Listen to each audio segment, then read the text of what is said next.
O coração de Jesus e o coração de Maria formaram um só no monte do Calvário, pela submissão à vontade do Pai. Cada um tem a sua cruz no mundo, mas não há duas cruzes que sejam idênticas. A de Nosso Senhor era a cruz da redenção para os pecados do mundo. A de Nossa Senhora foi uma vida inteira de união com a cruz. A cruz não une apenas os amigos de Nosso Senhor, mas também os seus inimigos. Nosso Senhor era perfeitíssimo, perturbava as consciências, portanto devia morrer. Os ladrões eram a maldade em pessoa. Perturbavam a falsa segurança dos proprietários, deviam morrer. O próprio Cristo anunciara que seria tirado da terra, tal como a serpente de bronze de Moisés. Assim como os israelitas mordidos por serpentes venenosas eram curados pela simples vista desta, sem veneno. Assim também Cristo tomou a forma de homem, mas sem o veneno do pecado, e todos os que, para ele, levantem os olhos serão curados do pecado que vem da serpente, como quem diz, do demônio. Ninguém olha de mais perto a cruz do que Maria. Nosso Senhor mergulhou a espada no seu próprio coração, porque ninguém lhe tomou a vida. Eu dou a minha vida, de pé, como se fora um padre, acabrunhado como se fosse uma vítima, entregou-se à iniquidade do homem, de maneira a quem o homem pudesse fazer-lhe todo o mal possível. O pior que um homem pode fazer é matar Deus, permitindo ao homem que chamasse contra ele os seus mais mortíferos meios e impondo-lhe em seguida uma completa derrota pela sua ressurreição entre os mortos.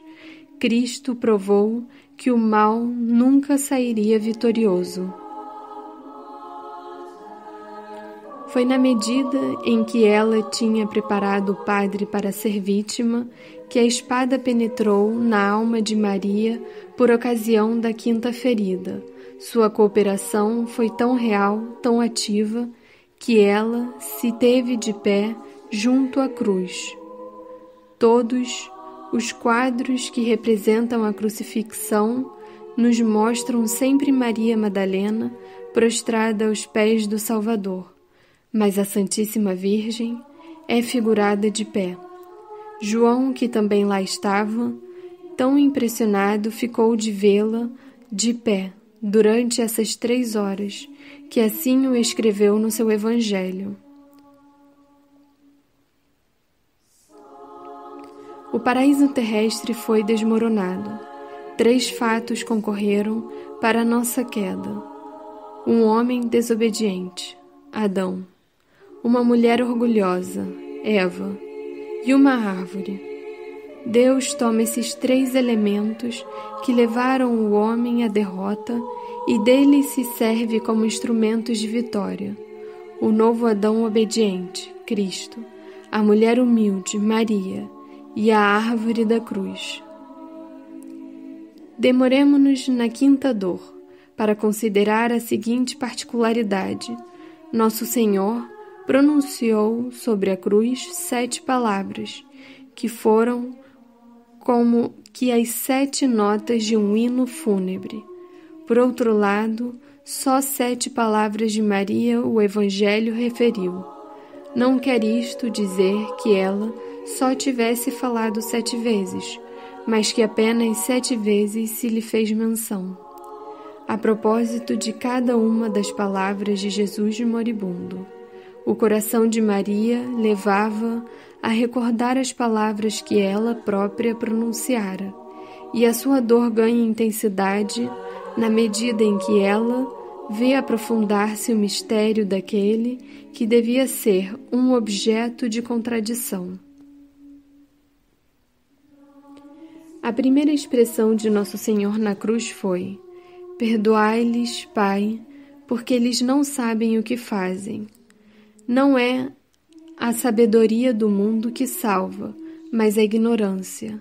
Se os carrascos soubessem o que de horrível faziam quando repeliam o Filho do Homem, se sabendo que ele era o Filho de Deus, tivessem continuado deliberadamente a provocar-lhe a morte, então não haveria esperança de os pecadores se salvarem. Foi por virtude da ignorância da blasfêmia que praticavam que eles foram chamados a ouvir cair sobre si as palavras do perdão e a obtê-lo. Esta primeira expressão lembra a Maria sua. Também ela dizia respeito à ignorância, quando o anjo lhe anunciou que ia ser a mãe do Filho de Deus. Perguntara: como pode ser isso se não conheci varão? Ignorância aqui significava inocência, virtude, virgindade. Ignorância que se confessa não é ignorância de verdade, mas ignorância do mal. Jesus perdoa os pecadores que são ignorantes, mas não são os anjos rebeldes que sabiam o que faziam e que, por consequência, se tinham colocado fora da redenção. Maria é bendita, porque era ignorante do homem, devido ao seu voto de virgindade. As suas expressões unem-se aqui numa só dor para Jesus e para Maria, a dor de ver que os homens não possuem a verdadeira sabedoria, aquela que só às crianças é dada. Eles ignoram que só Cristo os pode salvar.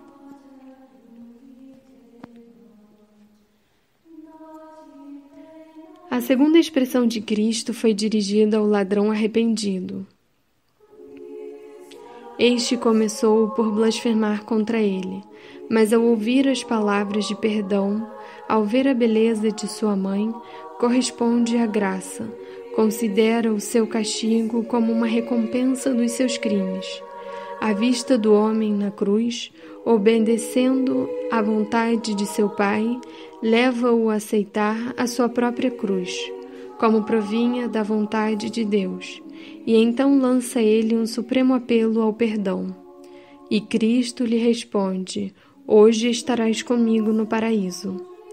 Esta magnífica aceitação dos seus sofrimentos por parte do ladrão para expiar as suas faltas fez que Maria se lembre de outra palavra do anjo, quando este lhe disse que ela ia ser mãe daquele a quem Isaías descreveu como o homem batido e afligido por Deus.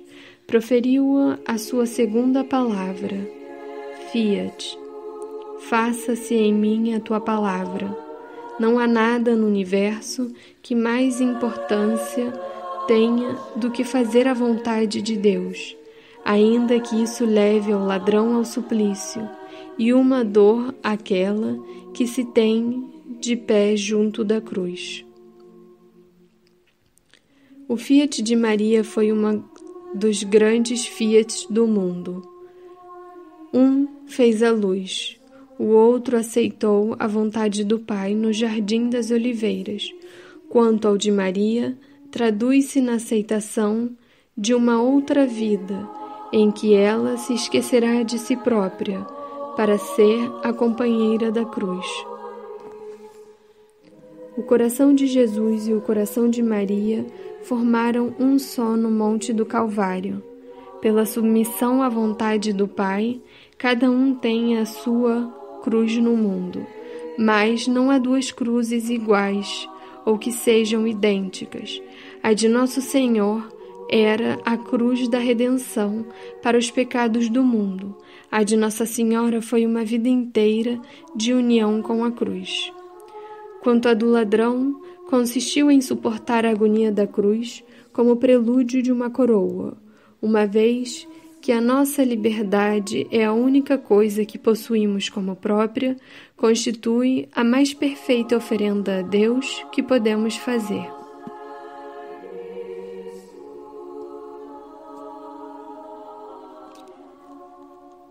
A primeira palavra de Nosso Senhor era para seus carrascos, a segunda para os pecadores, a terceira foi dirigida à sua mãe e a São João, palavra de saudação, e, no entanto, mercê dessa palavra, todas as relações humanas foram modificadas.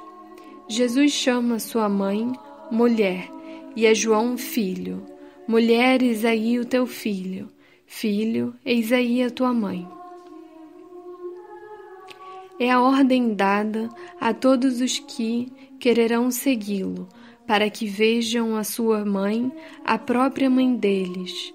Tudo o mais ele o dera, e agora dar-se também, mas naturalmente voltaria a encontrá-la como mãe do seu corpo místico. A terceira expressão de Maria foi também uma saudação. Não sabemos com rigor quais as palavras que empregou, mas sabemos que ia visitar e cumprimentar sua prima Isabel. Nesta cena evangélica havia também um João Batista, que proclamava Maria como sua mãe. Isabel, sentindo seu filho agitar-se de alegria no seu próprio ventre, fala, por sua vez, e dirige-se a Maria como mãe de Deus. Dois meninos estabelecem relações ainda mesmo antes de nascerem. Quando Jesus na cruz proferia sua terceira expressão, pensava Maria na sua, na visitação. Era portadora da influência de Cristo, antes mesmo de ele ter nascido, por, no Calvário, estar destinada a ser mãe de todos aqueles que quisessem renascer. O nascimento de Jesus nenhuma dor lhe causou, mas o de João e de milhares de entre nós, ao pé da cruz, tal agonia lhe levaram que ela bem mereceu o título de Rainha dos Mártires. Jesus sacrificou-nos sua mãe, para dela fazer nossa mãe. Maria sacrificou o seu divino Filho, para, de nós, fazer seus filhos. Triste troca, mas ela estava convencida de que valia bem a pena.